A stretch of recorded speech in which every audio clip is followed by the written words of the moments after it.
Hey everybody, it's been a little bit since I've had a video to do, mostly because of I haven't had enough returns, but also I've been on vacation. Just got back a couple days ago from being away on vacation, and when I got back, I had a couple of returns waiting on me, and I thought it was pretty much a good time to do a video.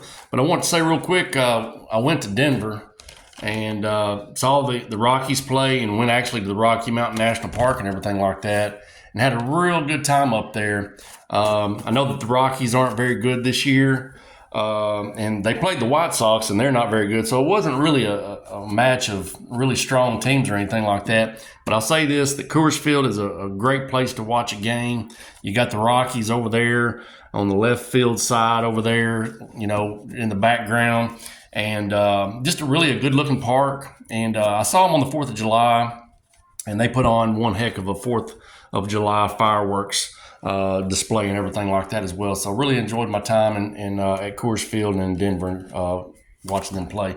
But let's get into these returns real quick. I got Charlotte, got Boston twice, got Lehigh Valley, Santa Ana. I think this one here is also from California as well. This one here from Charlotte, I've actually been holding on to it for a little bit of time, along with the first one from Boston.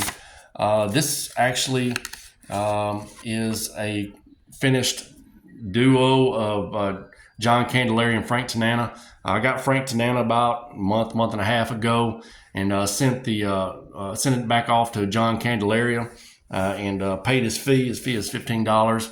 John's a really good signer, and you really can't tell on this card here because it's so bunched up. John's got a really good looking signature as well and stuff. So it was the ERA leaders for 1977 off the 1978 Topps card. You can see here that John Candelaria actually led all of Major League Baseball with a 2.34. He led both the American and National League and everything like that. And that's pretty good company on there. I got 1, 2, 3, 4, 5, 6, 7, 8. I counted 8 Hall of Famers on that, and he matched them all and beat them all and everything like that. So really good looking card there, both of John Candelaria and Frank Tanana. And all together, Frank Tanana was free. John Candelaria was $15. This is a $15 card. So really happy to get that one of John Candelaria and get that one done here. All right. Everything I got after that is going to be off of the 1985 Top set. I'll just set them off right here, and we'll go through all those guys real quick. All right. And this is off of another private signing. All these are private signings with the exception of the one of them. But this is Rich Gale. He played from 1978 to 1984. Played with the Royals, Giants, Reds, and the Red Sox. He had a career win-loss record of 55 and 56. Let's see if we can get that in there. And with a career ERA of 4.54. As you can see here, he's from Littleton, New Hampshire, the prospect hotbed of Littleton, New Hampshire. He's also a very tall guy. He played basketball as well while he was in college at New Hampshire. He's 6'7", 225 on his baseball card here. And his best season was his 1978 rookie season, where he went 14-8. And he finished 4th in the AL Rookie of the Year voting, and actually received a vote. If I can keep that in focus there, keep it still there, and received a vote for the AL MVP. Another little thing here, and it's a kind of a little sad thing here. If you look down here, worked as a bartender during 1981 baseball strike. He worked at a bar in a hotel. I think it was while he was in Kansas City, and it's called the Hyatt. I think it was called the Hyatt, but there was a Skyway little entrance there, and it collapsed, and it killed a lot of people and stuff. And he was working the bar, I guess, the night of the collapse and everything like that. So really, really sad story there that goes along with Rich Gale's time. And he was, I guess he was, like I said, he was working there during the baseball strike, but just a really, really sad thing to be a part of and everything like that. But got this one, Rich Gale. I believe this one was $15. Not a bad looking signature there, Mr. Rich Gale. And glad to have it and add it to the collection here. We'll put that right there. All right. Also, the next one's out of Boston as well.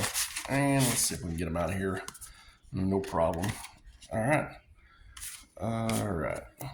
And this one is of Mr. Marty Barrett. Marty Barrett played from 1982 to 1991. Played with the Reds majority of his career from 82 to 90, and then had one singular season with the Padres in 1991.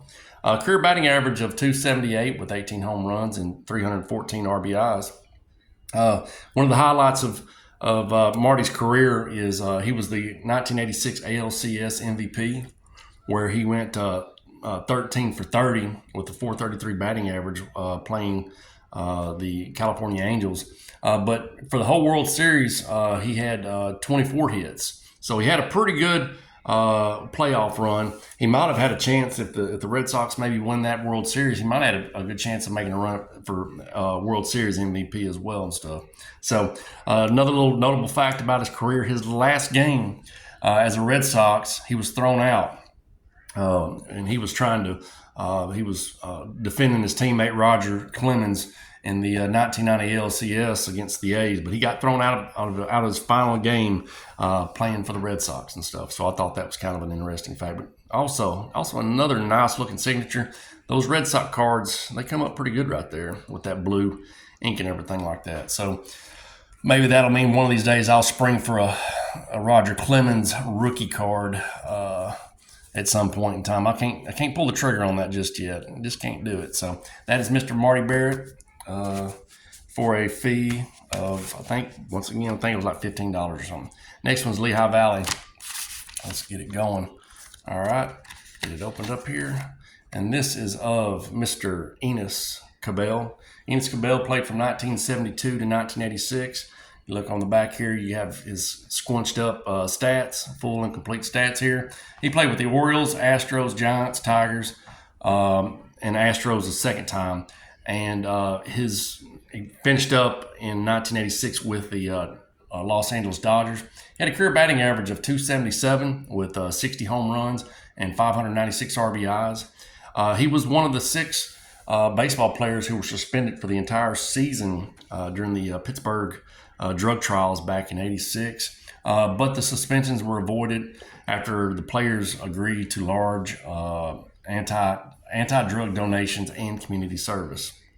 I'm reading up on his career, and Bill James, the real big sabermetric guy or whatever like that, said he was like one of the worst players to ever play the game or can't play the game of baseball and stuff. So I don't know if that's a title I'd want to have attached to me, but he got the chance to play a very long time. So what does Bill James know really at the end of the day and stuff? So, but this is Enos Cabell, another private signing. I can't remember my prices. I don't keep up with that sometimes. So, but really happy to add that one to the collection. And moving on down the line. All right, these last 2 are out of California here. This is Santa Ana, and this is of, well, yeah. All right. This one is of Mr. Tom Niedenfuhr. Tom Niedenfuhr, nice big old chunky fat signature from Tom Niedenfuhr. Tom played from 1981 to 1990. He played with the Dodgers, Orioles, Mariners, and Cardinals. Had a career win-loss record of 36 and 46 with 3.29 ERA and 97 saves. He was also a part of the 1981 World Series championship team. The way I know him more than anything else is if you remember Jack Buck, and if you watch old highlights of old games and stuff like that, the 85 National League Championship Series, the Dodgers played the Cardinals, and Tom gave up a walk-off homer to Ozzie Smith that Jack Buck made famous with his radio call of "Go Crazy, Folks" in the Game 5 game. So, if you look on YouTube, you can find it, but he was the guy that gave up the homer to Ozzie Smith that helped the Cardinals win the Game 5. 2 days later in L.A., Niedenfuhr would give up a home run to Jack Clark in Game 6 and kind of paved the way for the Cardinals to end up winning the game and the series and stuff. So not anything really Tom's probably too proud to brag about or anything like that, but it's something I remember, especially the Ozzie Smith call and everything like that. So this is Tom Niedenfuhr, and he's actually living in LA and stuff. I think he's actually married a couple of actresses, excuse me. I think he's currently married to Judy Landers, and I've seen her in some other stuff and everything like that. So, but really happy to get him and add him to the collection of the 1985 Topps set. All right, this last one is actually to a third party. This was a third party signing of the JD Promotions or something. Some of these LA guys, they utilize JD Promotions. And actually, this is probably the first time I've utilized him, I think. You could probably get somebody like Steve Yeager and Bill Russell and a couple of other guys through it and stuff. But this is the first time trying it because I wasn't for sure about it. But this is a Mickey Hatcher. Mickey played from 1979 to 1990. He started out with the Dodgers back in '79, and then went to the Twins, and then ended up finishing his career back with the Dodgers. Most notably, he was a part of the 1988 World Series championship team. He was thought to be the replacement player for Kirk Gibson when Kirk Gibson could no longer go after he had his dramatic Game 1 home run against Dennis Eckersley.